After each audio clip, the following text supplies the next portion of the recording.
ADHD Babes, the podcast, a podcast hosted by the ADHD Babes community for the community.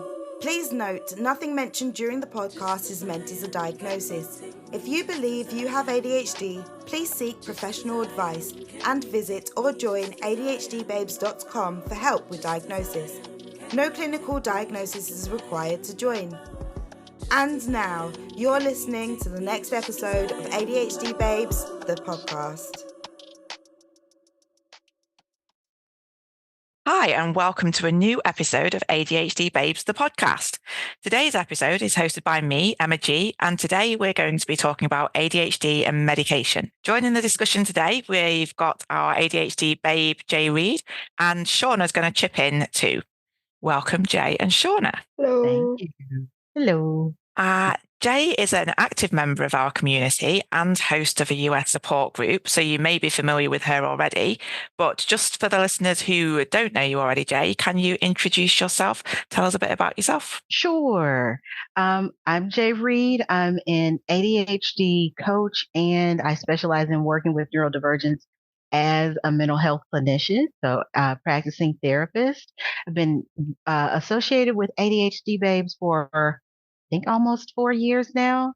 The support groups through ADHD Babes got me through the pandemic and my very late ADHD diagnosis, which I didn't get until my early 40s.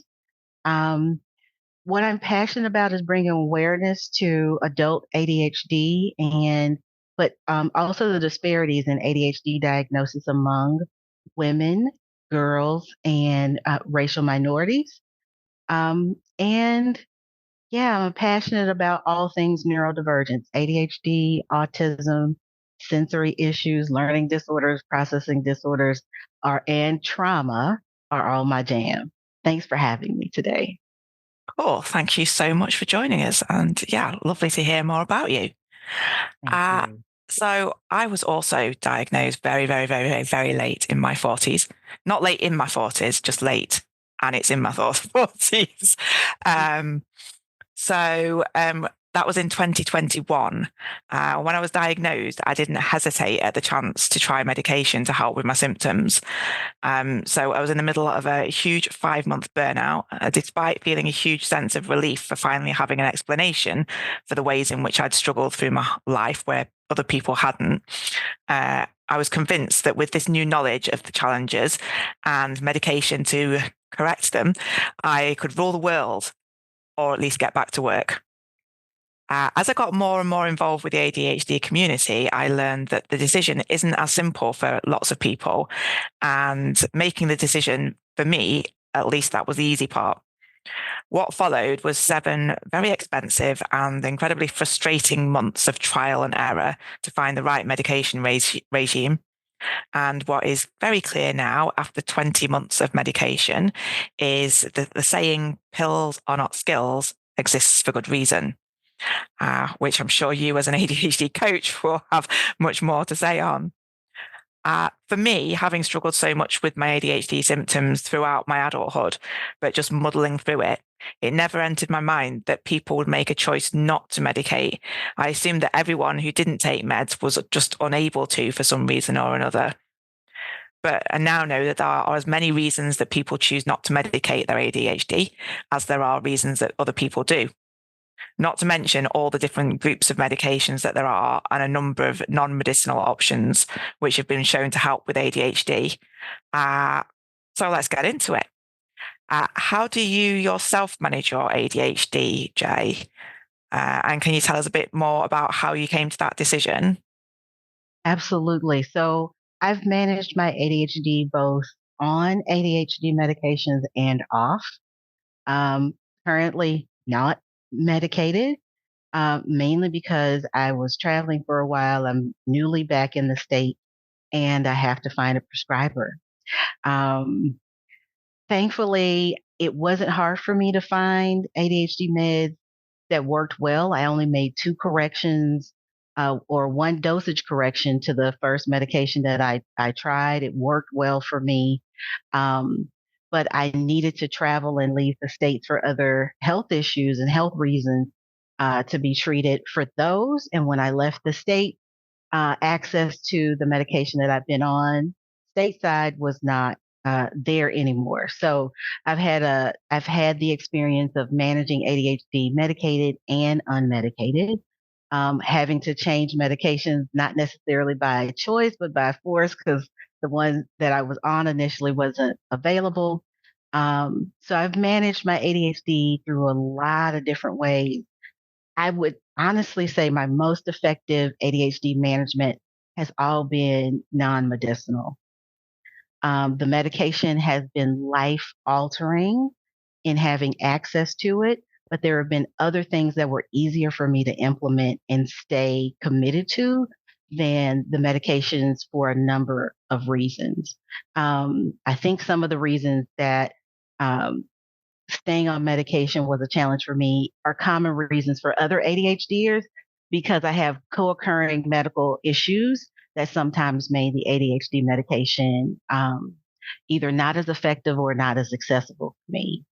So I've changed so much about my life since my ADHD diagnosis. Everything from how long I sleep, when I go to bed, um, how often I eat, trying to keep my blood sugar stable during the day has been a huge help with managing my ADHD symptoms. I've also used different supplements over the years that have been helpful. So when I was waiting, my initial wait list to find a prescriber and get on ADHD medications led me to figure out, okay, what can I buy now before I actually get a prescription? And so I've used things like L-theanine, L-tyrosine, both are supplements. L-theanine was very helpful for me with regard to calm and focus, but does not deliver the results that an ADHD medication does. Just before anybody tries it and goes, okay, I don't understand the big deal, Jay.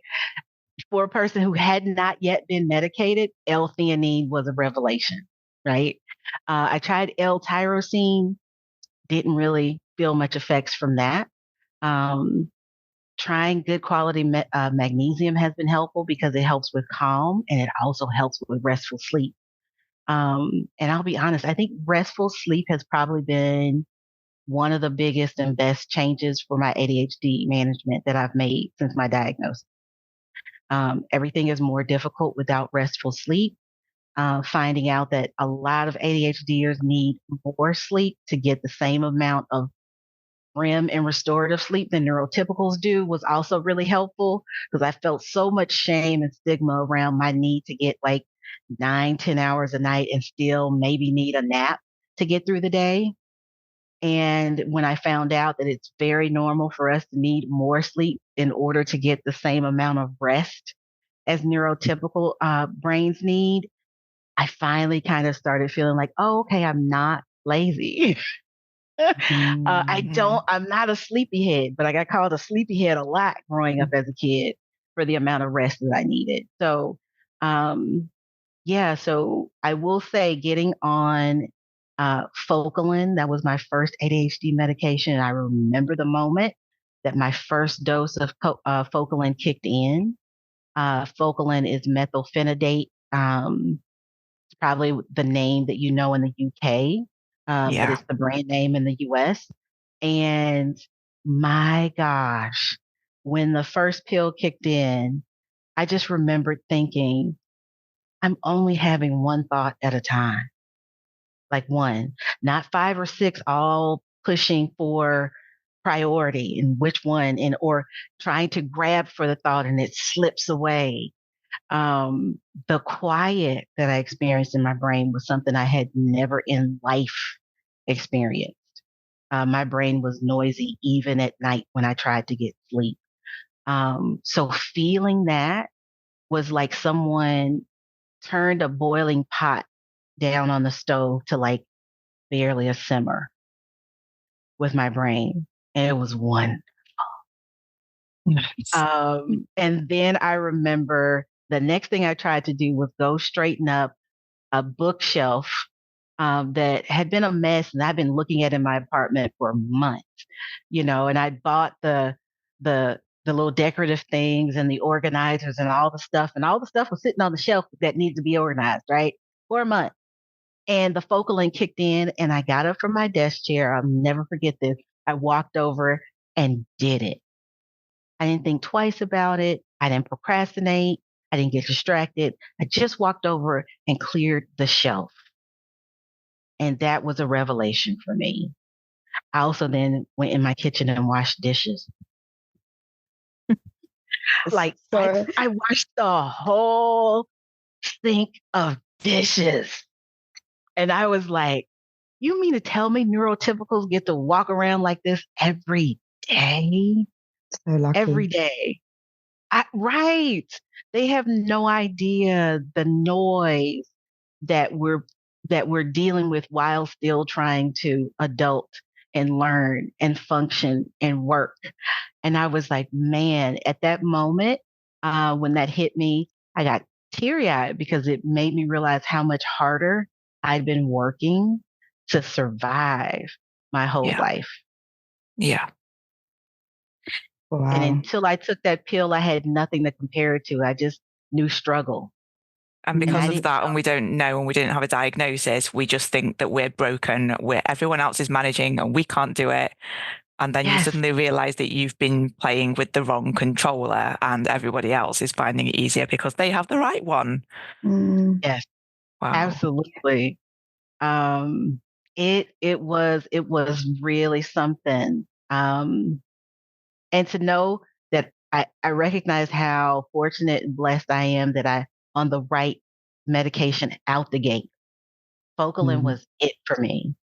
Now, the only thing that needed to happen was I noticed that my anxiety ticked up a little bit after taking Focalin for a while. And so, like, by the next time I saw my prescriber the following month, she asked me about any differences or if I'd noticed that my anxiety went up some. And I said, yeah, it did. And she said, sometimes a good judge of being on the right medication at the right dosage, you may notice that um, your anxiety can tick up if you're on too much, and your anxiety can tick up on if you're on too little. So I was on the smallest dose of Focalin, so we just ticked it up a bit. And my anxiety actually went down the following month. And I was like, man, wait a minute, I can focus. I'm not wrestling with 5 or 6 thoughts at a time and my anxiety. But again, you have those moments of grief of thinking, if only I'd had this 20, 30 years ago. Yeah. Yeah. Um, And the anger of how they missed yeah. us for so long. That's, I mean, I'm watching Shauna look amazed about the effects of medication. And I'm also just sitting here. I don't know if you can see my expression. I'm like sitting here thinking, I don't think my meds are right. I still have 60,000 thoughts at once. And I actually, it's not in the script, but I wanted to ask you about, had you done, I mean, have you always been a sort of therapist coach, or is that since your ADHD diagnosis? Did you do something prior to that? Okay, this is quite an interesting story. I'm going to try to give you the Reader's Digest version of it. For the first part of my career, I went to law school out of undergrad, and I had always wanted to be an attorney since I was a little kid. And everybody told me with the amount that I talk and as well as I argue and as much as I like to read, that that's the career for you. But by my second year of law school, I knew I didn't want to do traditional practice for a number of reasons. But the adversarial nature of working as an attorney was not something that fit my personality. It didn't. I like the problem solving, the conflict portion you could keep. So I went a non-traditional path of doing compliance work in universities and colleges with my law background for about 15 years. Um, when I was in my second year of law school, I was having so many issues concentrating. I'd always been a fast reader. Reading comprehension had always been easy for me. And by that time, I couldn't read for more than 30 minutes, and I was reading the same thing over and over again and not comprehending it. And I was like, something is wrong because this is one of the few things I've always been able to do well. Um, Went to the counseling agency or the counseling office on campus at my university at the time and said, I think you guys need to test me. Something's going on. And they declined to test me, but they did sign me up for therapy. And at that point, we found out that based on a lot of my childhood adversity, I had post-traumatic stress disorder. And so that started a 20 plus year journey of working with therapists and counselors and psychologists and psychiatrists to manage all of the things that come along with having PTSD. Because of that, I got interested in helping other people who had survived trauma. Then I go back to the same university where I got my PTSD diagnosis to become a therapist, right? I'm in the second year of that program and I'm like, man, this is challenging again. Something is up. I go back to the same counseling center on the same floor in the same building with the same gray carpet. This time they do test me and they say, you've got ADHD. And I guess I just really drew the lucky numbers of being a person with both PTSD and ADHD, both of which cause issues with executive functioning. And so that lit that fire of learning as much as I could about executive functioning and how to help people who had survived trauma get their executive functioning back, but then also starting to help people with ADHD and understand their executive functioning challenges. I also knew I had experienced trauma from not getting an ADHD diagnosis as a kid. And that's where my coaching desires came from of I know there's a lot of other people out in the world like me. And if you're late diagnosed, you're like you likely have gone through a lot of childhood adversity that neurotypicals didn't. And I knew we needed to be seen and we needed to be helped. And I just started with coaching because I didn't know at that time what else could I do. So in the interim, I finished my degree. Now working as a clinician and a coach, both. And where I practice is at the crossroads of ADHD, executive functioning, and trauma. Also help lots of people who have ADHD and chronic illness because that's also quite common. And I'm passionate about educating people of the complexity of living with executive dysfunction, the whether it's caused by trauma, ADHD, chronic illness, pain. We live in a world designed by neurotypical brains that can do executive functioning without effort. And if executive functioning is a huge effort for you constantly, regardless of the cause, you need help and support. So somehow through these diagnoses that initially were not, happy surprises, I found a passion and a purpose. And that's the work that I do. It gets me out of bed every morning. I love doing it, love talking about it. Oh, that was a long story. Sorry, I don't remember. It was long, but it was good. I was gonna say, if anybody actually does want to hear more about what Jay does, you talk in length about it on our first episode, should be like episode 2 or 3. And also gave some brilliant advice in our corporate trauma episode. So those are the ones that they want to go and check it out. I also had a lot, like Emma said, my jaw was like, I always feel like whenever you're on an episode, I always learn something, a lot about myself. But it started with Emma's question. So when you were saying about your diagnosis and you said you couldn't understand anyone that wouldn't take medication after being diagnosed, I am that person. So that was me that said that. Yeah, I said Emma, yeah. I was saying you. Sorry. It started from what you said, Emma, because I was the person because I felt like I still needed to understand what was causing my symptoms and I hadn't tried anything non-medication in order to manage them. And I thought I should start there before just going to medication. But every time I sit in the support group or listening to Jay just now, I'm just like, that's what I need right now in order to get to the point where I can be without medication. Because, like, seriously, I can't have a thought. I just need one stream of thought, please. One. Like if you just had a spell on medication and you could sort things out a bit and then go back to not being medicated. Yeah, I feel like in order to, from where I am, I feel like every time because it's that consistency, isn't it? And it's like you start doing it. I start, having better breakfast, trying to get a better routine and a better like nighttime routine and a better daytime routine and, do my sleep hygiene and all of that. But then within a few months or, that week, your period comes, done, over.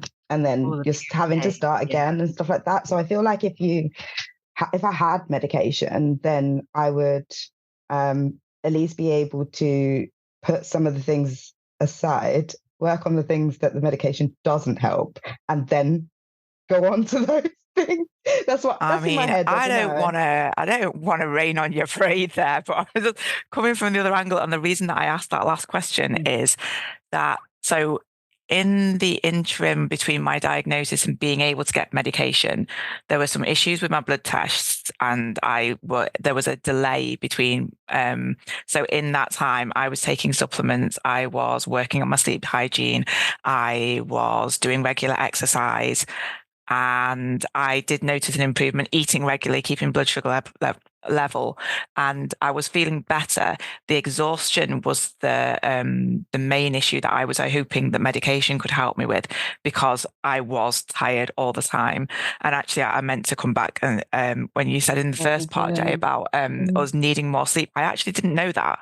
I know that neurodivergent people often have more issues getting sleep, but I didn't know that we need more. I know that a lot of people need naps and things, but I didn't know that was rooted in the need to get more sleep. And it does make sense that obviously if we find it harder to get into REM sleep because of all the thoughts, that makes sense.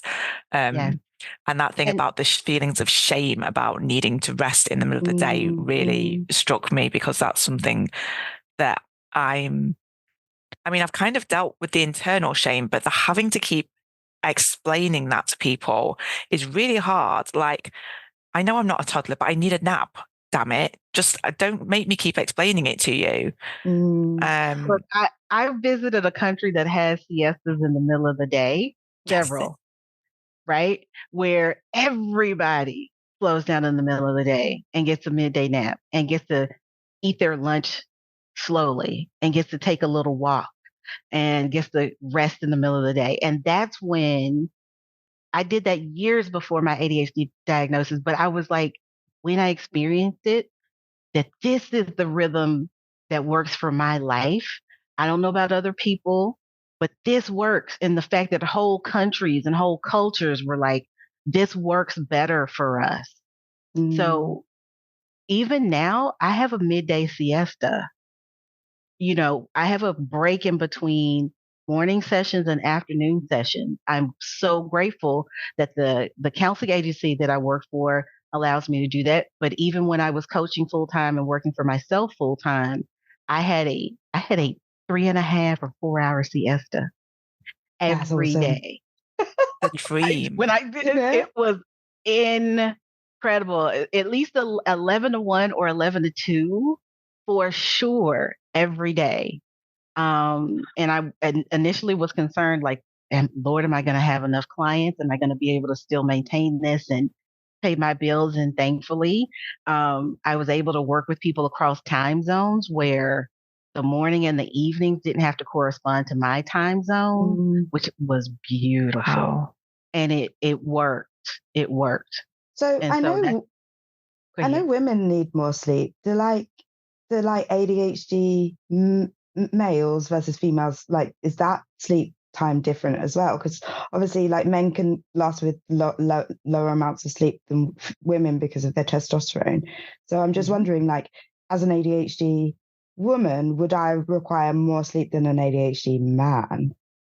Well, so that's just one sleep difficulty that ADHDers can have, is needing more hours of sleep to get the same amount of REM sleep. But 83% of adults with ADHD have some kind of a sleep issue. It's not always that.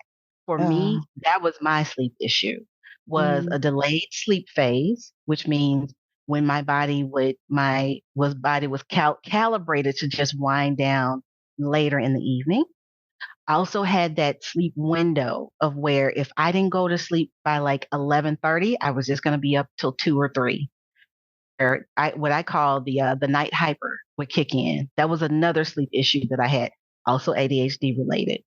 And but other people may have things like delayed sleep phase. Other people may have restless leg syndrome. Oh, I had that one too. So imagine we've just named what 3 or 4 sleep difficulties that I had all related or either all highly correlated with my ADHD. So delayed sleep phase, night hypers, which was missing my sleep window, needing more hours of sleep to get the same amount of REM sleep, which I found out through a sleep study as well. So that's also an option. Then you can get it documented that you need more rest. And then the other one was restless leg syndrome, all of which are common among ADHD. I have 4 sleep difficulties. So you can imagine that before my ADHD diagnosis, I was exhausted all the time, all the time. Can I ask what restless leg syndrome is? Sure, it's where your legs move a lot when you sleep, and it can feel like tingling, can feel like numbness, can feel like an ache, or you may not be aware of it at all while you're asleep. But anyone in the bed next to you probably is. Um, and I've had restless legs since I was a kid because I remember having like like a dull ache in my legs at night as a child. So you can look up restless leg syndrome and the symptoms associated with it, but there's like a list of I think somewhere between 7 and 10 common sleep difficulties for adults with ADHD. Sleep is a huge thing. You ever do an episode on sleep, have me back. I mean, you're basically just like a host at this point. That's really interesting what you said about the sleep study, because I have never had one.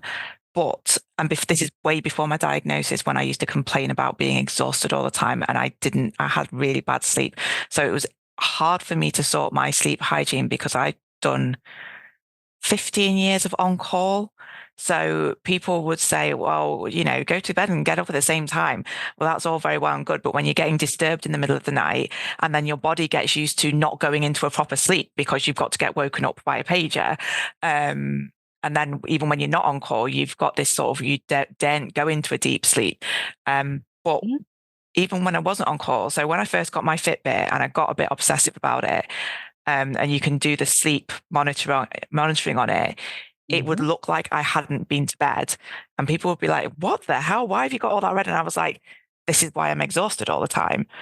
And it's interesting. Again, I don't want to go on too many tangents about sleep, but my youngest son, who we think is possibly either autistic or ADHD or a combination of both, but is not diagnosed, has had sleep issues pretty much his entire life. And when you said about the dull ache, I know about restless legs, but I didn't know that it could manifest as like a pain. And he did used to complain about his legs hurting in the night all the time. But one of his biggest complaints now is that he doesn't have dreams. And I'm convinced that that's because he doesn't spend enough time in REM sleep to have a dream. And I very rarely have dreams, whereas my eldest son is constantly telling us stories about his dreams. So that was just a complete aside, and I'm sure there was a question, but I've forgotten it. Sorry, Shauna, you mentioned whether or not ADHD men might need more additional sleep. I will just say I've had male clients who also have sleep difficulties. It might not be that they need more sleep to get the same amount of REM sleep, but they definitely have sleep difficulties.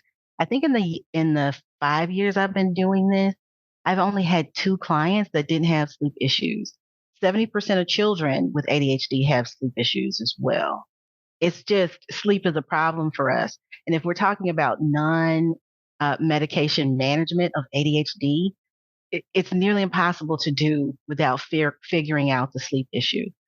Poor sleep makes everything else more difficult. It lessens your executive functioning, and we already struggle with it. I mean, it's a form of torture sleep Mm-hmm. deprivation for a reason. Moms, hit postpartum depression and sometimes even postpartum psychosis from that lack of rest for a reason, which is also why we should stop leaving new moms and dads alone with a screaming infant for months at a time. But Shauna. I'm just like, now this makes so much sense. Like, I was just listening to what Emma said about tracking her sleep, and I was like, I track my sleep using my watch, and it's been something I've been obsessed with for like a year. And no matter how long I sleep, it's always kind of given me like, oh, you had an excellent sleep, but the REM is still red. And I'm like, why? I've been sleeping for like 8 hours. Like, I don't get it.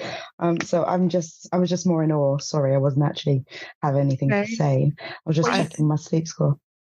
I was you just might actually. Oh, go ahead, Emma. Sorry, go on, Jay. I was just going to say you might benefit from a sleep medication that slows down your cognitive activity at night. So I take something for sleep. I said I have 4 different sleep difficulties. And one of the things I found that was helpful was finally getting on a sleep medication that kept me from dreaming and kept me from ruminating on my problems from the day during my sleep. Yeah. So I finally found the sleep medication was harder to do than the ADHD medication, but we finally found something for my sleep that I don't think during my sleep. I don't wake up and know that I've been running through situations in my head all night. Such a pleasure. And I rarely, if ever, dream. When I go to sleep, it's just a nice blue, black darkness until the sun comes through my window and I wake up in.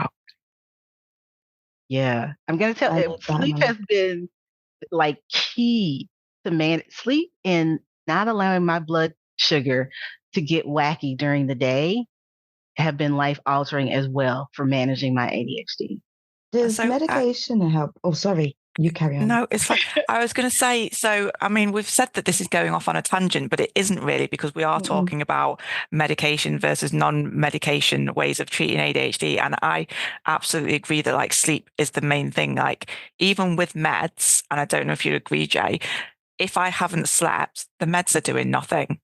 Like, I mean, I've said before, I don't think that they're right because I don't have that intense focus and I don't have that singular thought thing. Like I've still got 50,000 thoughts, but I can.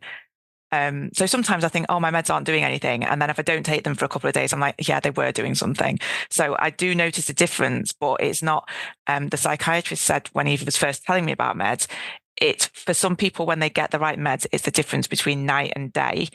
And for me, so the first medication I took was Elvance, which I think in the States is that Vyvanse in the States? Yes. Okay. And I did notice a difference, but it was more like the difference between day and early evening. So I thought, well, let's try something else, because at that point I was paying a hell of a lot of money for it. So I thought, well, we'll try something else to see if there's a better. And the methylphenidate is more like the difference between day and maybe 9 o'clock, but it's not midnight. I've still got lots of thoughts going on. I still, if I go to do one job, get distracted by this job and the other job. So I don't think it's 100%.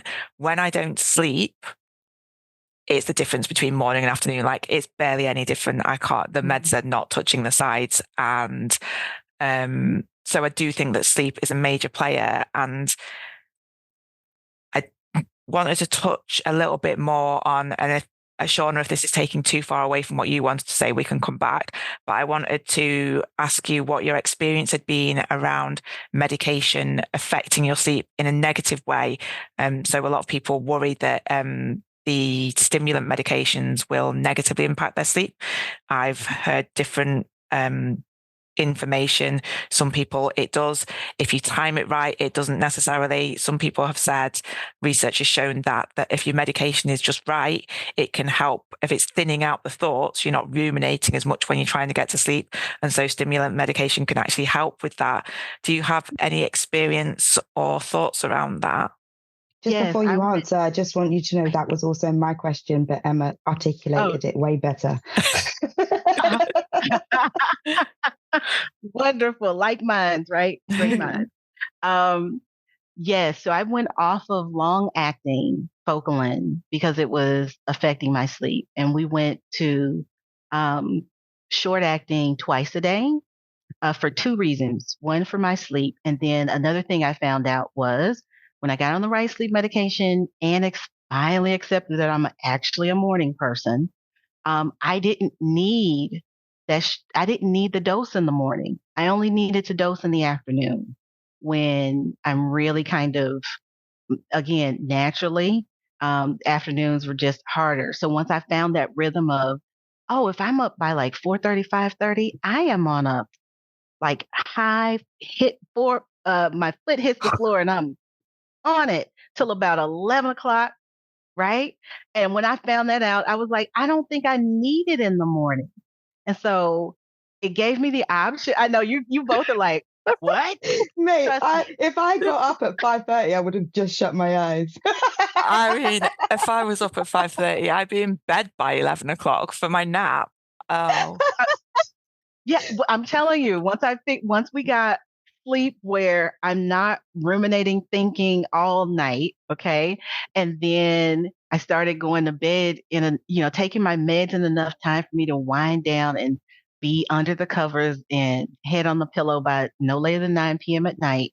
That meant 4:30, 5 o'clock, at the very latest 6 a.m., I'm up and I'm at it. Okay.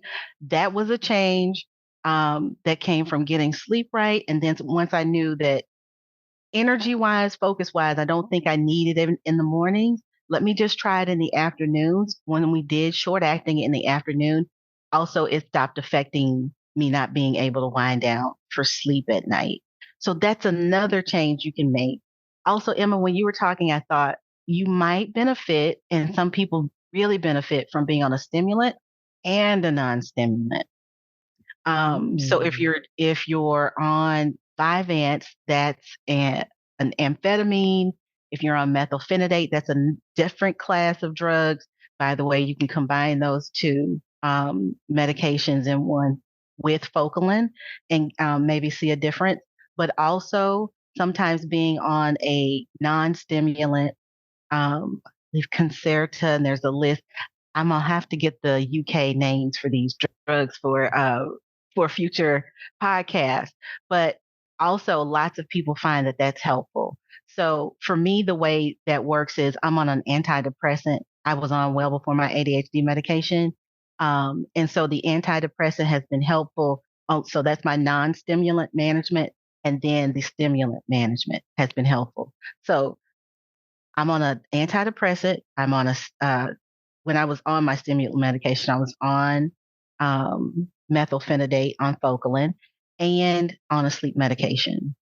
And talking about medication and stigma, lots of people have stigma around needing to take something for sleep. Lots of my clients, that's the last thing they want to try is a medication for sleep. And we will have worked on wind down routines starting from before they leave their job in the afternoon, of how to safely put away your work from your job, how to transition into your evening, how to start winding down a good hour or two before you go to bed, not using blue light to keep you up, all the things, the chamomile tea, the even trying the L-theanine along with, what's the other really popular one everybody wants to take for sleep? Magnesium? oh, Not melatonin. melatonin, right? Melatonin. So we will have tried something. all the things, and then they want to try something for sleep, which I understand. But again, me finally getting on the right sleep medication it made, again, being able to organize my life during the daytime so much That better. that Go was ahead. quite surprising to me. And there is actually a question further down about stigma. So would you say your clients have held more stigma against the idea of sleep medication than they have ADHD medication? Yes. Wow, that's a real surprise to me. Yes. Because I don't want to jog us on too quickly to the next question, because the question I asked ages ago was actually only half the question. So I'm going to skip back to that and then we'll come back to stigma. So when I was asking about what, if you had had a previous career, job, whatever, and you told us a very interesting backstory, the reason I'd asked that is because I think that the reason that my meds are not working is because not working as well as they could, is because I still have a lot of unresolved trauma, PTSD, and a lot of that is related to my job and the situation that is ongoing there with discrimination. And I have said at my past 2 medication reviews that I don't feel like I can assess my meds properly until my life is sorted out.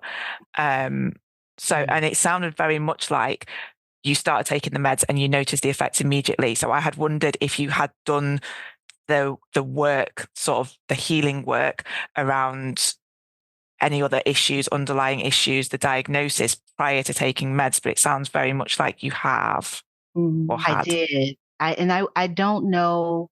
I would not have known that something else was still going on with me without the 20 years of work prior. Once I got to the point where, okay, I got diagnosed with major depression and what's called chronic depression. And we kind of got those things under control where I don't feel hopeless and I don't have a hard time getting out of bed and moving regularly and feeling horrible about myself. That was the depression. Then we got the panic attacks under control, and those stopped happening. Then we got the relentless ruminating to the point of panic under control. So did a lot of work around anxiety and depression that was made worse by the PTSD.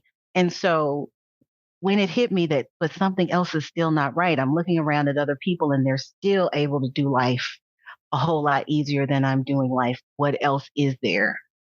And that doing the work there first made it a lot easier for me to say something else fundamentally is different about me. And I really want to get to the bottom of what that was. And I was shocked and surprised that it was ADHD. I didn't know what it was, but I think I took one of those 10 question, could you have ADHD things? I think on a lark, because I read an article, because I'm always, you know how we do. We like learning new stuff. I'm always reading about stuff, right?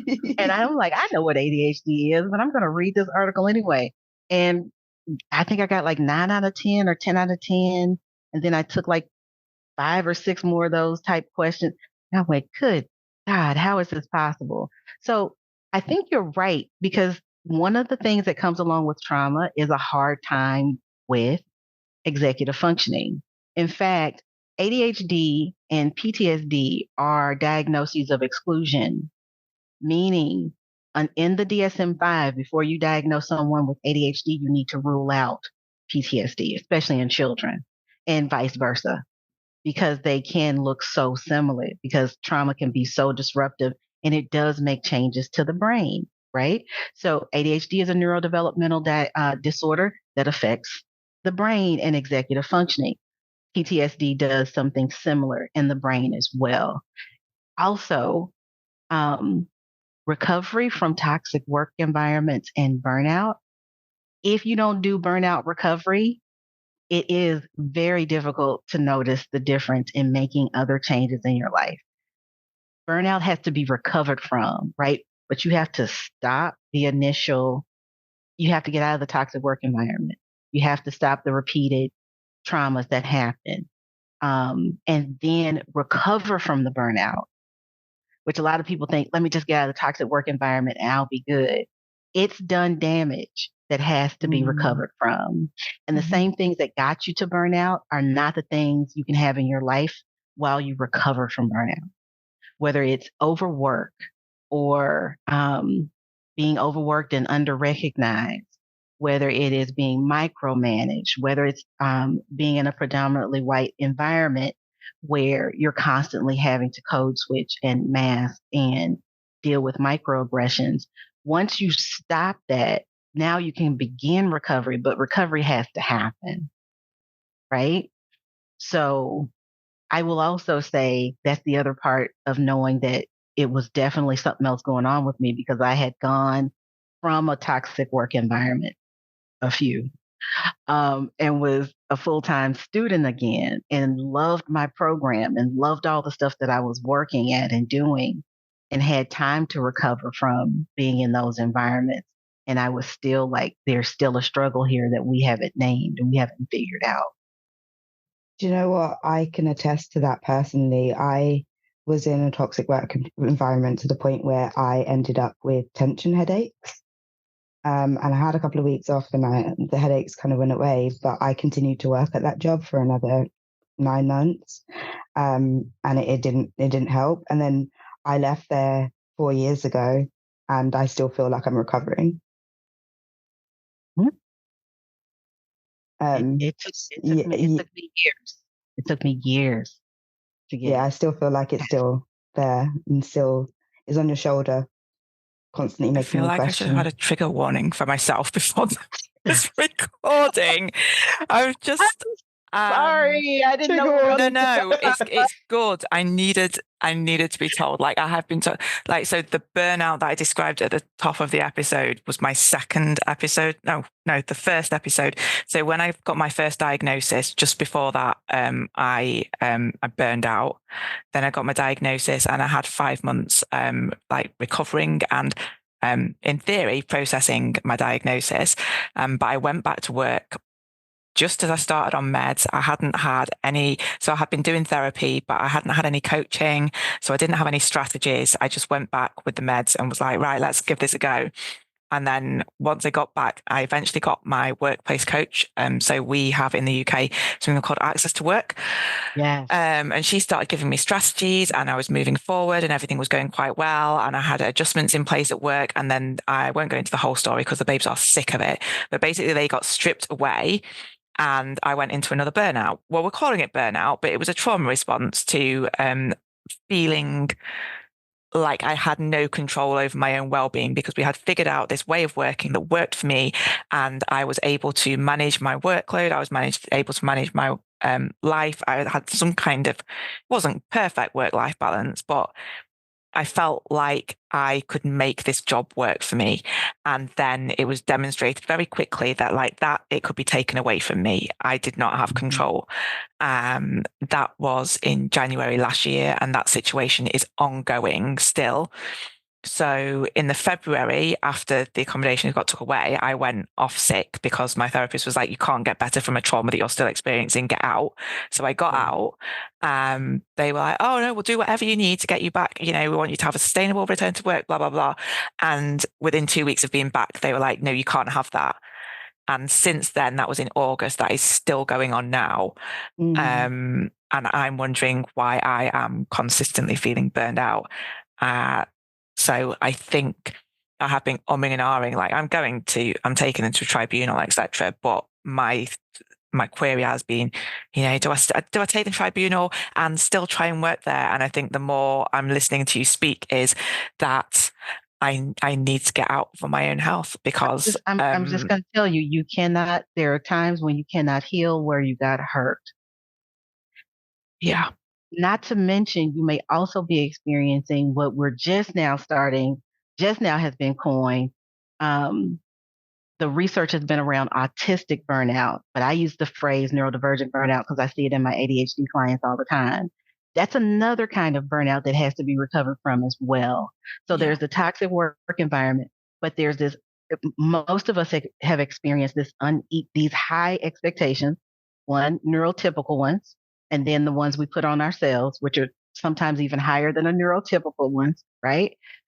These high expectations with very low support. So high expectations around productivity and looking like everybody else, which is masking, okay? Which is another work requirement. You've had these high expectations. You wanted to be productive at this very high level with very little support and very little balance. Over time, your executive functioning actually starts to decrease. You lose ability with being in that kind of environment. So there's a article by a researcher named Raymaker that came out in 2021 that dubbed the term autistic burnout. And I see it all the time with neurodivergence. And so when you finally got your supports in place at your work, which most of us have to fight tooth and nail for, even in the UK. I love you all's right to work program where you get on the job coaching. And also, your supervisor should be getting some coaching as well on how to support you. Oh, she had some. Okay. Well, did they suddenly thing is think about these things is that neurodivergent? I feel like the thing about these training courses that they send them on is that the person actually has to care. Like, you can go on the course and you can sit in the course, but you still have to take it in and care about what you're listening about as well. They had an awareness course, but then we also had, I had coaching sessions, but we also had a co-coaching session, which is supposed to be where they balance the needs of the business with the needs of the person. And she agreed these terms that she's then taken away and now refusing to let me have back. Sounds like a tribunal offence. Yeah. Well, it is. And I've told them that that's what's going to happen. And then when I've said her boss above her was like, well, I don't see why you can't have these 2 days from home. Just go ahead and do it. And then my line manager's still like, no, you can't have it. So it's all a whole thing. But long term, I know I need to be out of there. I can't afford to just walk away. The tribunal could take months. Even if I do get a payout, it'd be months before it even happens. So I just need to try and muddle through until then. The path of least resistance is what I'm trying to get.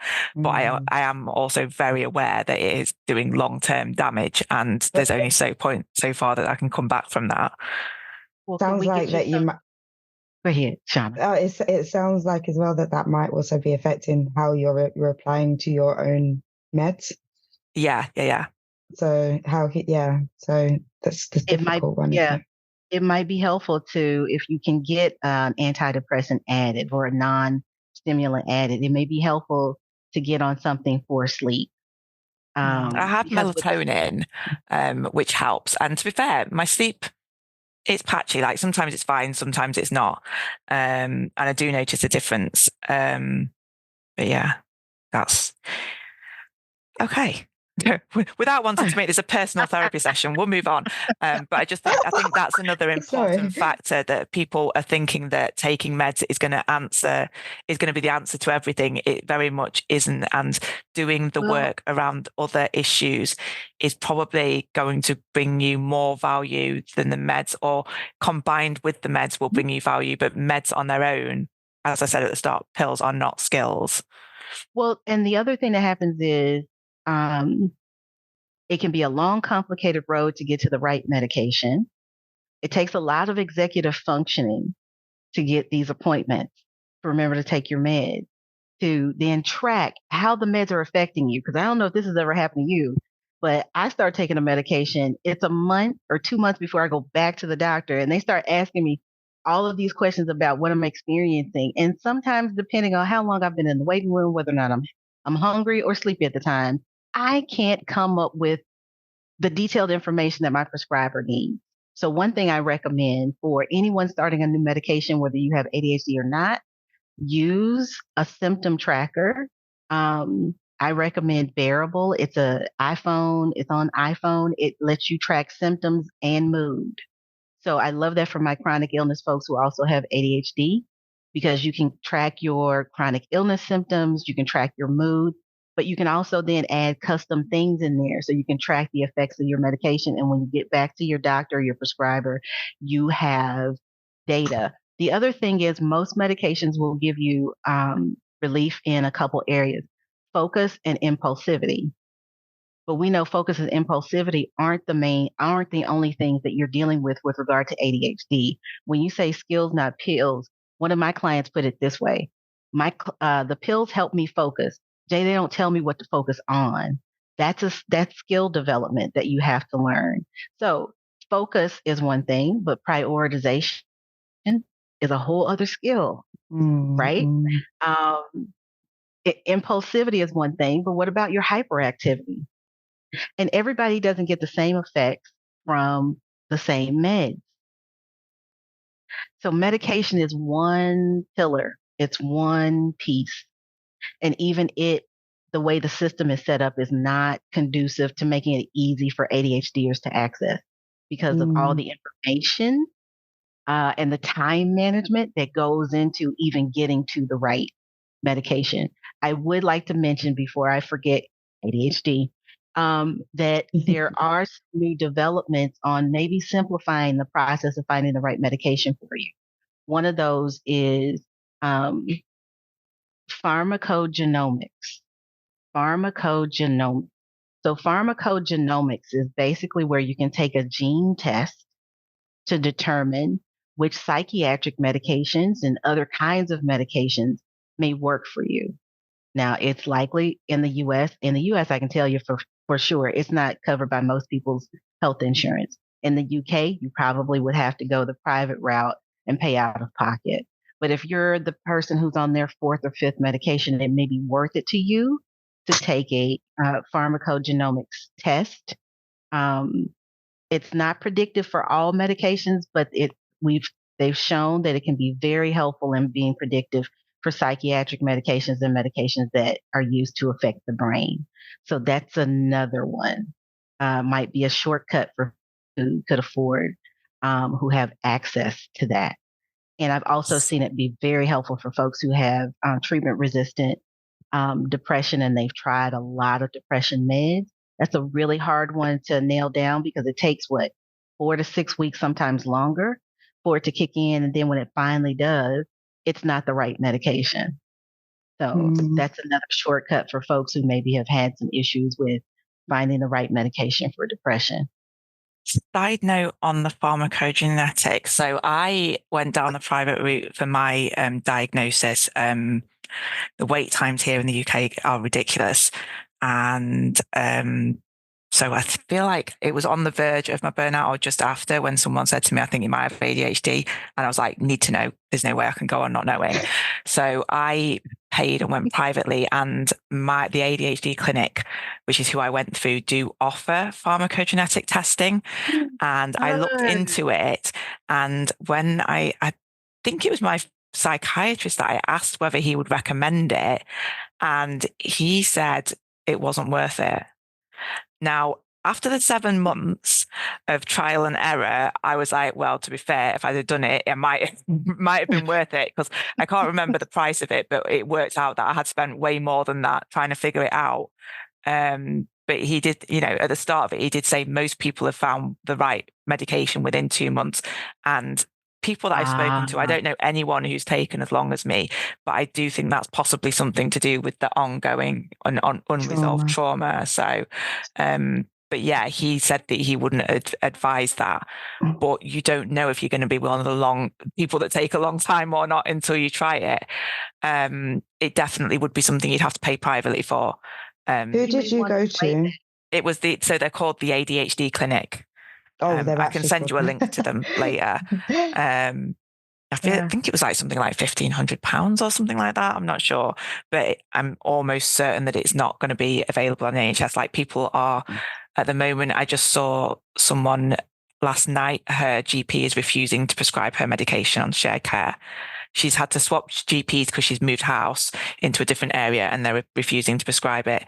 So like getting them to pay for pharmacogenetics is literally like you've got no chance. They're not even listening to people. So I have a colleague who's moved from South Africa. She got her diagnosis there and she can't get her meds here. They're making her go through the process to get assessed here. And she's been waiting something like 9 months. So yeah, unless you can pay for it, So I went to another country and used my diagnosis from the US in 2 other countries to get ADHD medication. I had the write-up from my psychologist, emailed it to their offices, got my refills, not on the medication that I was taking here because it wasn't available in those other 2 countries, but I was at least able to get Adderall in both places. I think that's another thing that people possibly need to be aware of as well. If you're considering medication, if you are someone who travels a lot for work or travels a lot, certain countries, I believe Sweden is one of them, I'm not sure for a fact, don't allow certain stimulant medications in. If you're traveling with them, you've got to travel with them in the labeled containers. You have to have a letter from your GP or your psychiatrist because a lot of them, the stimulants are controlled substances. And a friend of mine in the States actually has moved from one state to another and couldn't transfer their prescription. They've was it now August? It was about 6 months before they could get someone to even prescribe their medication, having moved states, which absolutely blew my mind. So just to add to that, like if you get diagnosed privately, it's not your doctor doesn't have to say that they would accept the shared care. They No. can say no. They can. If you wanted to have, like, so for example, I was diagnosed privately. My doctor did agree to share care. I didn't end up doing titration because I couldn't afford it. And obviously you still have to pay for it until you go into the shared care. So I didn't end up doing it, but I know people who did. And then now I do want to go back on medication. It's been too long, so I'd have to get re-diagnosed and pay again. So I'm already on the NHS wait list, but I went back to my doctor and I said, look, I want to do right to choose because I want to try medication. So I have to be re-diagnosed in order to even go through titration with someone that the NHS has approved. And we talk about this extensively in our First Things First, not First Things First, actually, it was Babes Behind the Babes episode with Vivian. If you then come back to the NHS and want to be seen in the ADHD clinic in the NHS, you have to be diagnosed by someone inside the NHS. So just because you're like, if you go privately, the NHS don't have to do it. It has to be an NHS doctor for them to say, okay, I can't dispute what they've said because it's part of the company. But yeah, like there's no. That is. If it was the NHS, BS. your friend wouldn't have any issues. Like that to me is ridiculous because the NHS is overrun and they don't have the facilities to diagnose people. So why would you turn away a diagnosis that someone has paid for? Not because they paid for it, they bought a diagnosis, but it's been done. You don't have to do that work. So why are you making work for yourself instead of just giving people the meds? No one said our government didn't work backwards. Yeah, no, I know. And, I work in the NHS, so it makes it even more annoying. And the girl that can't get her meds is trying to work in the NHS. Do you know what I mean? It just is mind-boggling to me how hard they try to make it for us to, you need to function and be a functional member of society, but we're going to make it as hard for you as possible. And even if you do get your shared care agreement, like I know someone who went privately and they got the prescription and the doctor just refused to fill it. You got your shared care, they moved doctors, they refused to fill it. You have to get seen by your psychiatrist. You have to get reviewed every 6 months. So I have to pay for that every 6 months. So I said, I want to go on the waiting list to get my reviews done by the NHS. 6 years I was quoted to wait. That you can't get review. You can't just get reviews. They'll have to retest. Yeah, they didn't even tell me that about you'd have to get reassessed. But they said, it's a 6-year waiting list. So I was like, you know what? Just forget it. I'm just pay. But where was I going with this? That you can't just move doctors. It's just prescriptions. The whole thing, it's very difficult. Oh, that's it. So then when you've got your prescription, even if your doctor's going to prescribe it, you've got medication shortages. You've got, if you get prescribed... States too, yeah. I got prescribed Concerta. They're changing the packaging where they make it. So they've got a shortage of that. You can't get a generic methylphenidate because your prescription is for Concerta. So I have to go back to my psychiatrist to get a prescription for another version of it. They don't have that either. 1 month, it took me literally the entire month. And that was the start. It was when everything was going wrong with work the second time. It took me an entire month to get a prescription filled. So I was under medicated as well. The pharmacist, at the doctor's was gaslighting me horrifically. And in the end, I'd managed to get my generic prescription.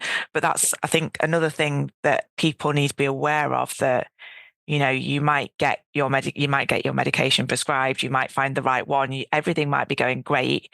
And then it's the rug's pulled out from under you. So it just underlines again the importance of having those other things, the sleep, the structure, the eating, all nailed down, and have the medication as the cherry on the cake. So previously I've always said, try medication. If it doesn't suit you, you can always come off it. And now I'm much moving towards probably just sort everything else out and see if you still feel like you need medication.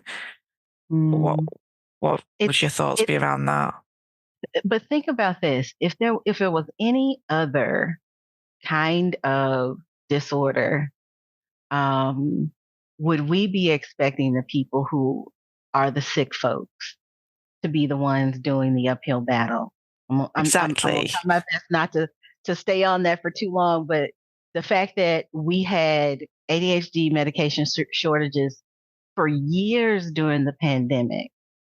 Okay, but people could get ED medication. Mm-hmm.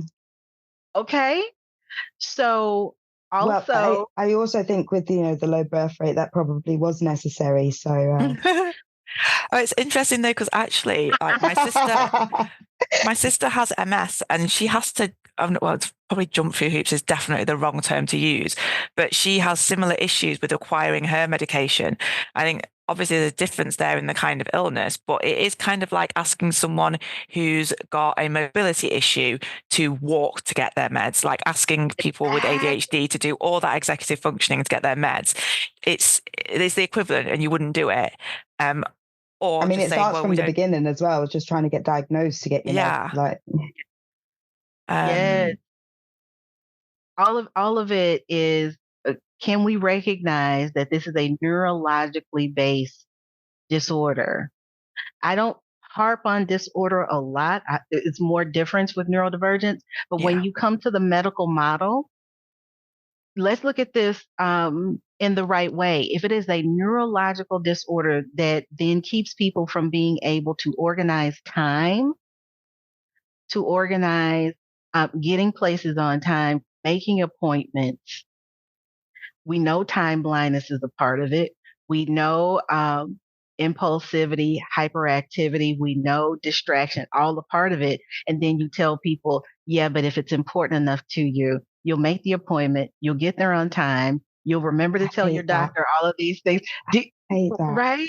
Can you imagine? No, it's that if it's important to you, is putting it to your own standards. I hate when people say this, like, I hate it so, like, I'm so passionate about it. You don't know what's important to me. You don't know how I would react to what's important to me. So don't tell me what's important to me. I'll tell you what's important to me. But on top of the way my brain works, importance doesn't equal remembering.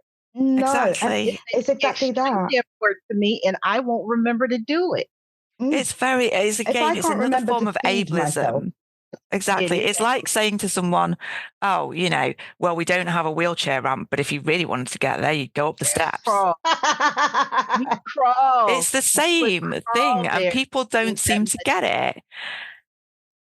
Do you know what I think it is? It's an invisible disability, though. Yeah. So I also feel like it's not just that it's invisible. I think it's two things. I think one, people already think they know what ADHD is. They don't. They know the thing that everyone thought they know, like the focus or the hyperactivity. They don't know anything about actually what other symptoms might be there. And then when they do find out what those symptoms are things that they themselves don't struggle with. And because they don't struggle with them, they can't actually empathize with you in the struggle because they don't understand why it's a struggle in the first place. Or the third thing is that they do experience those things from time to time, and they think, oh, well, I forget things sometimes, it's not that bad. And they don't realize that it's chronic. It's like what's the equivalent? People go, well, I go to the toilet, so I must be pregnant. We don't pee every 5 minutes. That's the difference. It's like, you might forget your keys once in a while. You don't do it to a point where it is debilitating, and that's the difference. And people don't see that distinction. I think another issue is that, and I really want to speak to some earlier diagnosed people. Maybe I'll write a podcast, and maybe if we can find some people to see if there's a difference in that. If you are late diagnosed and you return, so I basically returned to my life as it was, but tried to make changes. People are kind of like, well, you used to do that, so why can't you do it now? You used to do it like this. Well, why can't you do it now? And I'm like, yes, but that's why I burned out, because I was working in a way that wasn't right for me. And now that I know that, I don't want to do that anymore. It's like saying to someone, you used to eat gluten before you got diagnosed as celiac, so why can't you eat it now? because they Yeah. know that that's what's making them sick. But why are you still expecting me to do that? There's just this weird disconnect that because it's not a physically visible disability, that it's not a valid one. Yeah. Can I also add to the conversation that we discovered ADHD in children? And let's be real about how Western society treats children. Mm. Okay. Western societies don't treat children all that well. And so when you start to identify things in children that mean they are unable to do certain things, they cannot fit in the box, they cannot wait in line with everyone else in kindergarten, they cannot color inside the lines with everyone else in kindergarten. It started out as a childhood disease. Even then, they said it only goes on to adulthood and 20% of people without them actually recognizing, no, most people just learn how to mask and cope. Yeah. So both the fact that we don't necessarily nurture children all that well in Western society, we don't deal well with invisible disability all that well in Western society. We don't deal well with visible disability as a person who was on a cane for 5 years. I always thought people who had a visible disability had it maybe a little bit better with regard to empathy and sympathy than I did because I had an invisible physical disability. Then I started walking on a cane and I was like, this was a life lesson I never needed to learn, but did. So when it comes to people who cannot produce and consume in the same way that we want people to do, we just don't handle that well in our society. Children that cannot conform, people who cannot work full-time jobs, folks who cannot produce and then consume in capitalistic society. We just do not treat those people well. I heard one story of that the Native Americans said about settlers coming to their land. And they said the two things that they noticed first was that they smelled really bad and they were cruel to their children. Yeah, I've seen that recently somewhere. I need to see that. And it's true what you say about about children, the way that if they don't fit in the box, they get written off. And like so many of the people that I think back to who got put in, Jay, you've said that you were diagnosed in your 40s, so I know that you're probably old enough, but Shauna, I'm not sure that you are. I don't know if they had it in the States, but basically the kids who now I would look back and say definitely neurodivergent, they were sent to the remedial classroom and just absolutely. basically shut away, and nobody really bothered with them. And now they probably get some support, but they'd have to be busy fighting for it, and their parents would have to fight for it. If your parents don't know how to fight for you or they don't recognize it, then you're fairly stuffed. And they say, don't they, that you can tell a lot about society by the way it treats its children. And I think we've kind of hit the nail on the head there. And also by the way it treats the most vulnerable. And the only reason that we as neurodivergent folk are more vulnerable is because the way that society has been set up. But actually, it's been set up in a way that is detrimental to the majority of the people in it. It's just that a large proportion of those people can fit within the narrow confines or at least squeeze themselves into it. But I think what we're seeing now is that less and less people are prepared to contort themselves into that narrow band. And that hopefully that will be the shift, but I don't know how fast that's going to happen. I think it's also like how we used to live in society changing. Like in the time in which we've been alive, it's been the fastest changes of societal norms ever. Back in the day, you would do the same thing as your grandparent would do, whereas now the difference between our parents and us are completely different. And the rights that we have for women being in the workplace, like imagine if most men were more likely to be diagnosed with ADHD in, like, let's say the 40s, and they got their diagnosis and their symptoms, and it was only the 20% of people who couldn't sort their lives out to mask it after they were adults. men wouldn't have the types of responsibilities like the women would, and the women weren't getting diagnosed. So they weren't looking after the household because that was the woman's role. They were going out to work, and their work was really like you would stick to that job for life. Yeah. Whereas now, the way society wants us to live is faster. It's harder to keep up with. And I think that's why people are kind of like, the box is actually getting smaller. Yeah. And so less people fit into them. And I don't think it's that people don't want to. I think, it's easier to live in life, I guess, if you do. I don't want to, but, some people might think that. I just think the box has actually gotten smaller, and actually no one fits in it anymore because it's still sticking to norms, which actually don't really stick to the lifestyle that we have in 2024. Well, also one of the other changes that you just pointed out is now we have inclusive classrooms. So, my great nieces and nephews, because that's how old I am, are going to be in class with other children who are on the spectrum, who have learning disabilities, who have ADHD. I saw a video on TikTok not too long ago when the kindergarten class had gathered around the teacher, and one little girl said, "Can't you see she's overstimulated?" Oh, bless. The 5-year-old babe, and the teacher really was overstimulated. I'm looking at the lady's face and I'm like, but the 5-year-olds all got it. Why? Because they likely have friends who've been diagnosed. They're in class with other little kids who get overstimulated.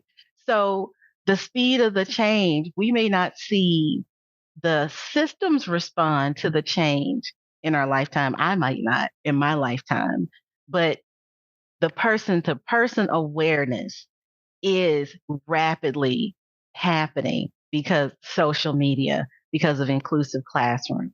Now, in the United States, you're required to have an inclusive classroom, but you're not required to always have staff to make that classroom as inclusive as it's supposed to be. So hopefully the systems will respond to the change. That's another thing, though, that I talk to my clients about is part of the challenge you're having isn't personal, it's structural. And if you take responsibility for all of that, it's going to be really hard for you to like you and your neurodivergent brain. You need to understand the challenges that are personal and the challenges that are structural, and assign that blame and that fault in the right place. Because for a lot of my clients, when they come to me, they do tell me, "Jay, fix me so I can fit in the box." And what I tell them is, you're never going to fit in the box. Let's redesign your life around what you can do to live a joyful, full life and redefine success for yourself. You got handed a definition that just does not fit. I also tell them you've been getting graded with the wrong rubric. If you graded a math test with the wrong answers, you can't get to 100%. You might not even get to a passing score. So if you get graded based on neurotypical expectations, you will always fail. And so with a lot of my clients, I tell them we've got to adjust your expectations and how you constantly grade yourself, because you're going to constantly come up short. You're using the wrong rubric. I don't know how I got there, but no, we were talking about the confines, and you're right, like about trying to into boxes. And what's the system? Otherwise, you'll have a hard time loving you. You'll have a hard time taking proper care of you. You'll have a hard time advocating for you when you think it's all my own shortcomings. And this is, I can attest to that, because that is the work that I have done between my first burnout and my second burnout, is that I recognized that it was the systems that I was trying to operate within did not suit me. And the reason that the damage is still being done is because my employers or my line manager keeps trying to say, I am the problem. But I know now, like before, that would have broke me and I would have been like, oh yeah, I'm broken, blah, blah, blah. I'm like, no, your systems are whack. They don't suit me and they don't suit a lot of people. You need to change them. And they're like, no. So we're at this stalemate. But at least I am not beating myself up thinking that I failed, because I can see that that's their failure. It'd be great if I didn't have to leave because of that failure. And I would say, I bet largely a lot of the conflict is about not your competence, but the way, what you need in order to do your job in a way that doesn't lead you to burnout. Yeah. That's right? exactly it. I bet the things that you're asking for are just so I you just want to can. work from home for 10 hours. Well, that has zero to do with your Guys, competence. Exactly. I'm gonna switch back to producer mode and be like, we've got 30 minutes. We can't sidetrack Okay. anymore. Thank you. As you're both speaking, I am scrolling on the other side of my screen. I think we have actually covered most of the talking points. Well, which is why I kind of... we have, which is why I also haven't gone into producer mode till now. I think it felt like we were just circling back and we didn't have long left. I do think that there's like a point that we haven't discussed that does fall into the question that you were going to ask though, which was more about the stigma, and we did touch upon it, and I just kind of wanted to add a bit more about like cultural, like obviously we all know accepting of mental diagnoses in Black families tend to be less well, no, I was going to say desirable. That's not the right word. Less receptive. That's the right word. Right. And for me, I feel like that also goes on to the medication bit. Like I feel like there was a lot of people I know now that now know that they're neurodivergent, maybe even got diagnosed as a kid, didn't even realize it because their parents wouldn't acknowledge it, and wouldn't put them on medication. And I also feel like, when my family are quite, open in terms of getting mental health help, but they still were like, be careful because they just like to over medicate people, and I feel like that also plays into my decision of wanting to try to manage my symptoms naturally before even trying medication. I felt like that should be a last resort. So when I hit this with my client, a lot of times, the first thing I do is go, did somebody explain what ADHD really is in your brain? And they're like, oh, I got a diagnosis and they handed me like a 20-page report. Nobody explained it. I know what my symptoms are, but I don't know what ADHD is. ADHD is again, it's a neurodevelopmental diagnosis. The other big neurodevelopmental diagnosis in the DSM-5 is autism. And I think for autism, a lot of people are not expecting autistic people to figure it out when they get a diagnosis, but they are expecting folks with ADHD to figure it out. So the first thing I do is I pull up a slide of the 4 major areas of the brain that are affected by ADHD. And then I tell them, do you realize that ADHD is a dopamine deficiency in your brain? You don't produce the same amount of dopamine that a neurotypical brain does. Your symptoms are because of that lack of dopamine. And in different areas of the brain, that lack of dopamine causes different symptoms. Okay. It's not just one area of the brain that's affected by ADHD. It's not just the prefrontal cortex. It's not just the reticular activating system. There are 4 different areas affected, and they're affected differently by that dopamine and norepinephrine deficiency. 1. 2, ADHD medications work chiefly by flooding your brain with the dopamine it's missing. So if you told a diabetic, a type 1 diabetic, your body does not produce insulin, but you should go do everything else to get that insulin before we put you on a pump, before we give you insulin. You need to go figure everything else out besides the insulin. When we've identified you're missing the insulin, your body doesn't produce it. So take it. Same thing with ADHD, because we don't know. People think they know what the diagnosis is. Nobody says your brain doesn't produce dopamine, which also means it doesn't produce enough norepinephrine, right? And because your brain doesn't produce that same chemical, then motivation is going to be hard. Focus is going to be hard. Emotional regulation is going to be hard. And it's neurologically based. We can scan your brain and show you your ADHD. That's the message that needs to get out. Because again, we wouldn't tell a type 1 or type 2 diabetic that, oh, don't take the insulin. Just go figure everything else out and try harder and you'll be fine. No, you don't have the dopamine. We can give you a really easy to produce, by the way, and not that expensive medication to give you some dopamine. Boom, problem at least partially solved. Now, if you were late diagnosed, you didn't get the skills you needed taught to you in a way that works for your brain. That too has to happen.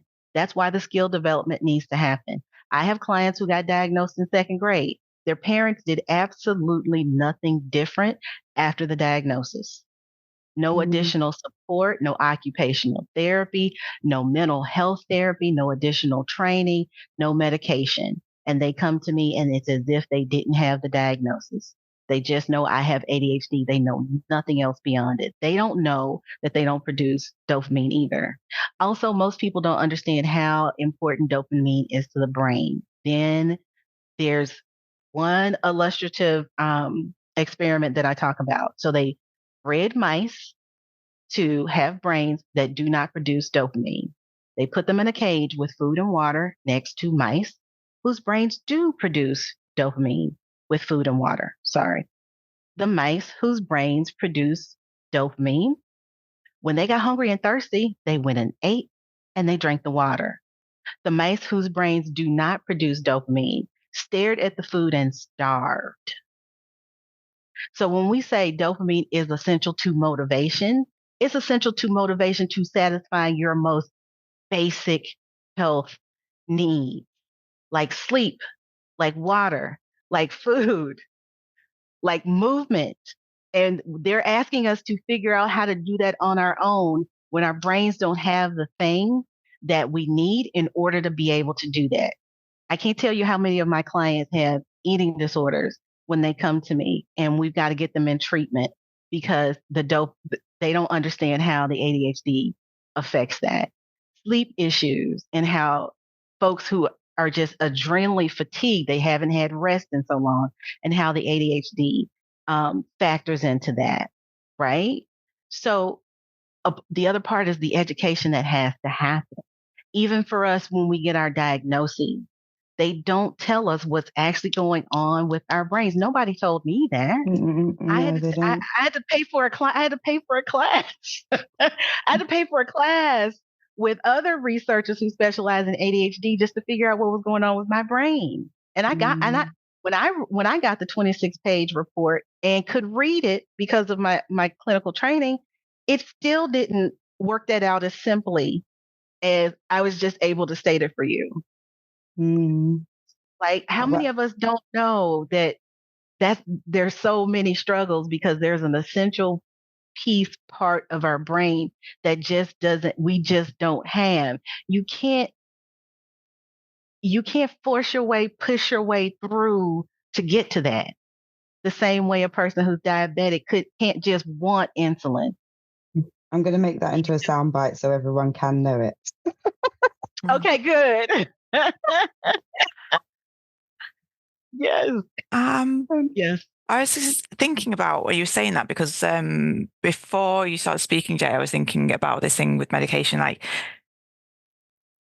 I don't know how much of the stigma is to do with medication in general, how much of it is specifically about it being stimulant medication, and how much, I don't know if there was a third thing, because my thing was always, if I've got a headache, I'm taking ibuprofen. I have a friend who will have a headache for 3 days before she will consider taking something for it. Shauna's got a hand up. No, I'm saying that's me. Oh, right. You're the friend. Yeah, I'm the friend. I literally will painkillers is the last resort. I remember staying up all night in pain, unable to move because my knee was messed up. And it wasn't until my mum woke up at 7 o'clock and realized I hadn't gone to sleep and I was still crying in my bed in pain that I actually took any painkillers. But is that because you have an aversion to taking the painkillers, or was that an ADHD related, I'm in pain, but my brain won't make me do the thing that I need to do to not be in pain? So my friend doesn't take them because she doesn't like taking medication unless she has to. Now, sometimes when I've got really bad period pains and I'm lying in bed, I now mostly have them in my drawer. But if I've got to go downstairs for the meds, I'm just going to lie in bed in pain all night. And I'm guessing that's possibly a bit of an ADHD motivation thing. Not even that. medication that I need for pain is in sight. It's not even in a drawer. It's in a clear bag, even. It's in a clear plastic bag that is in my line of sight because I have chronic pain. And with ADHD, again, motivation to take care of simple Basic biological needs. needs is a Mm. problem. I was going to ask Shauna, is also the reluctance because you don't know how the pain medication works? Because some pain medications just simply block the pain signal to your brain. So you can get relief until we figure out what's causing the pain. And different pain medications work differently within the body. And when you recognize that pain too is, you don't know you have pain until you've had a nerve based signal from whatever's hurting to your brain. It's all neurological, right?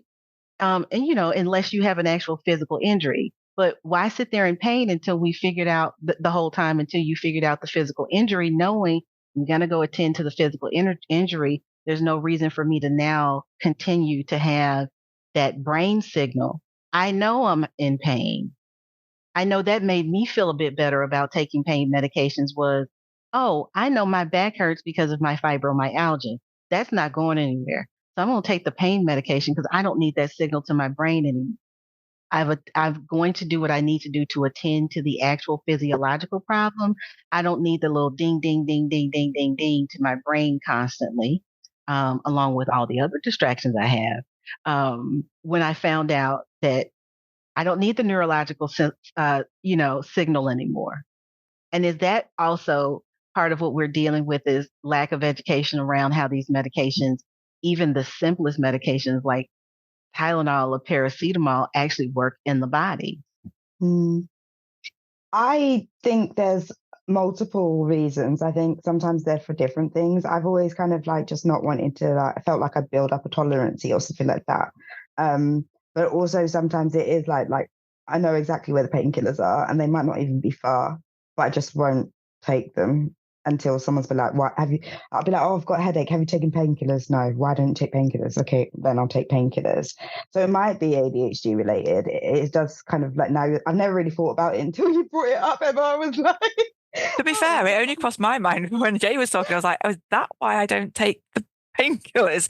My brain's literally not letting me know that that's what I need to do. Because often, yeah, my husband would be like, "What, have you taken something?" I'd be like, "No, I probably should."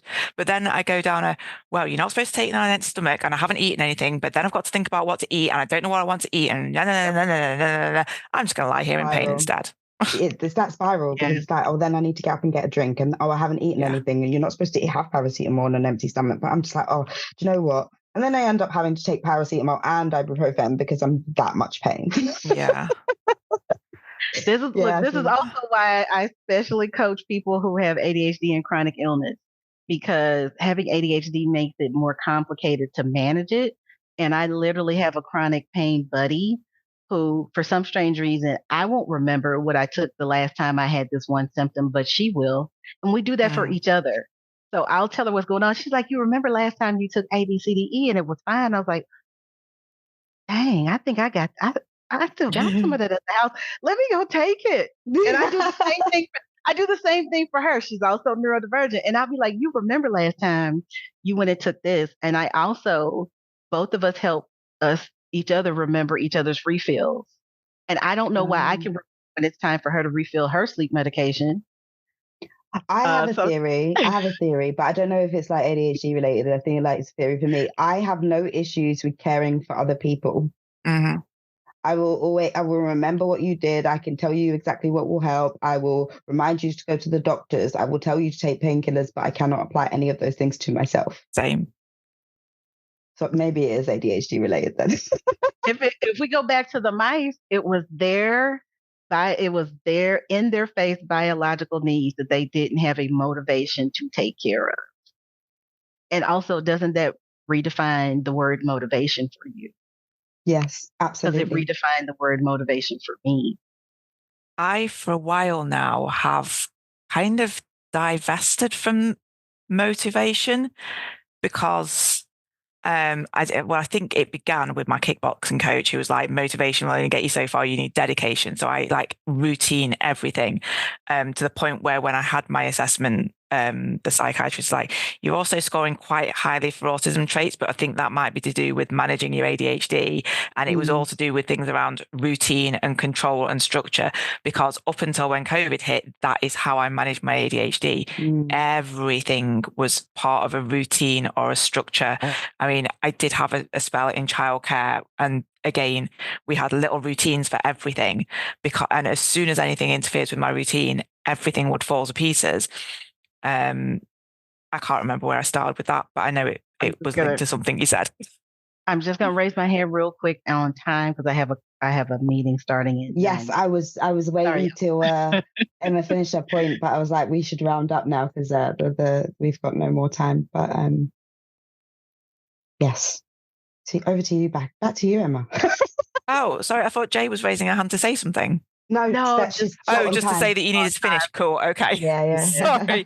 Yeah. Well, like I say, we've covered everything in here, I think, which is great. Thank you so much for giving us such a wealth of information, as well as personal stories there.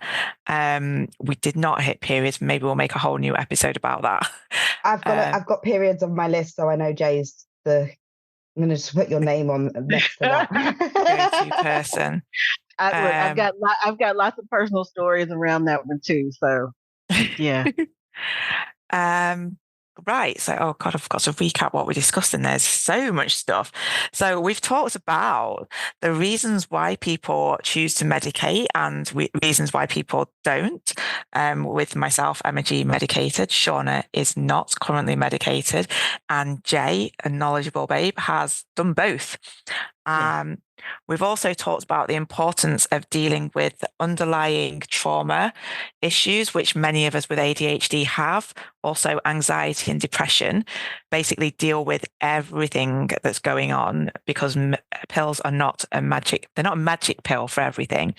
We also, if we're going to be taking medication, need to take the time to develop the skills to help us channel that focus effectively. And the medication is likely to be more effective if we've dealt with not only our other issues, but also things such as sleep, nutrition, staying hydrated, which we didn't talk about, but always key. And also supplements are something that can help. What else did we talk about? We also talked about tracking your symptoms. Yeah. I think you said it was there. We also talked about alternative ways of identifying medication, which is from pharmacogenetics. Sorry, I was like, I tried to write it down. Tried to write it down phonetically. It didn't help. Pharmacogenetics, we talked about that as well, which I thought was like crazy. Yeah, that's all I wrote down. I got a bit distracted. I'll probably edit this episode because I didn't make any notes. The other thing that I was going to mention is we also talked about the variation in how it can be with titration. So some people find what they need straight away. Some people, it takes a bit longer. And I think that's most of the main points. So thank you very much, Shauna and Jay, for joining us. Thank you, Jay, for all of that wonderful information. Thank you for having me. You're welcome. Can you tell our babes how they can find you on social media, anywhere else on the interwebs, anything you've got coming up? Absolutely. So you can find me on Instagram at all_things, THINGS, J_IG, all_things_J_IG. Sorry, that was as good as I could get. Also, we will put it in the show notes. Thank you. Also at my website, that's www.allthingsj. Also, I have a Black Sorry, women, is it .com? .com. Yes, Okay. allthingsj.com. Thank you. Thank you for reminding me. Everybody doesn't have .com. It's okay. No. .com. And also, I have a Facebook group for Black women and non-binary folks who are in trauma recovery called the Rebirth Trauma Recovery. I'll give Shauna the link to that for the show notes. I just want people who, especially folks who are neurodivergent and on a trauma journey, to have access to some more resources and create a safe space for us online. We're going to start on Facebook group, as a Facebook group and see how things go. So please look me up there as well. Well, ADHD Babe started as a Facebook group and look where we are now. So yeah. Yes. That sounds amazing. So, babes, do check out Jay's places online and her Facebook group. It sounds like it's going to be a fantastic place to get support. I know that I certainly will be dropping in. Facebook is not my bag, but it sounds like it's going to be a place to be. So I will make an exception. You can also check out my own blog post relating to this episode, where I talk more about my titration experience. And you will be able to find all the links in the show notes. ADHD Babes members can also join the conversation on our members only Discord channel. Is that still going? Yeah. Yeah. So don't get confused with the podcast Discord. We're talking about the main Discord. Yes. And we also have the WhatsApp group now. So consider signing up if you're not already a member. I'm going to add in here that we've also seen on the email, if you are a member and you are financially able to up-level your membership, that would help to support the additional activities and support that ADHD Babes is working towards providing for us as a community. That's it. Thank you so much for listening. Thank you once again, Jay, for joining us.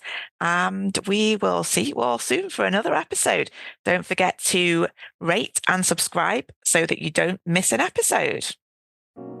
Thanks for listening to this episode of ADHD Babes, the podcast. If you're a Black woman or non-binary person and need help and support in managing your ADHD or advice on diagnosis, please visit adhdbabes.com. No clinical diagnosis is required to join. Join us in 2 weeks for a new episode. Until then, all the love from the ADHD Babes team. Just as I am, can you take me just